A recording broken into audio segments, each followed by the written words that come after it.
എൽച്ചിമോസ് വ്ലോഗ്സിലേക്ക് ഏവർക്കും സ്വാഗതം. ഡ്രാഗൺ പൂവിൽ എങ്ങനെ ഹാൻഡ് പോളിനേഷൻ നടത്താം എന്ന് കാണിക്കുന്നതാണ് ഇന്നത്തെ വീഡിയോ. ഡ്രാഗൺ പൂ വിരിയുന്നത് രാത്രിയിലാണ്. രാത്രി 9 മണിക്കാണ് ഈ പൂ വിരിഞ്ഞത്. ഈ പൂവിൻ്റെ ഫീമെയിൽ പാർട്ടാണിത്. ഫീമെയിൽ പാർട്ടിൻ്റെ മുകൾ ഭാഗം പച്ച കലർന്ന മഞ്ഞ നിറവും കീഴ്ഭാഗം ഇളം മഞ്ഞ നിറത്തിലുള്ള ട്യൂബുമാണ്.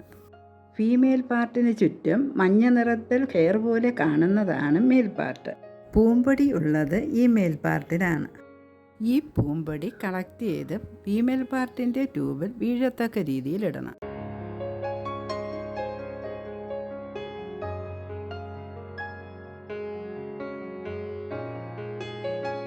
ഈ രീതിയിൽ ഡ്രാഗൺ പൂവിൽ നമുക്ക് ഹാൻഡ് പോളിനേഷൻ അഥവാ പരാഗണം നടത്താം.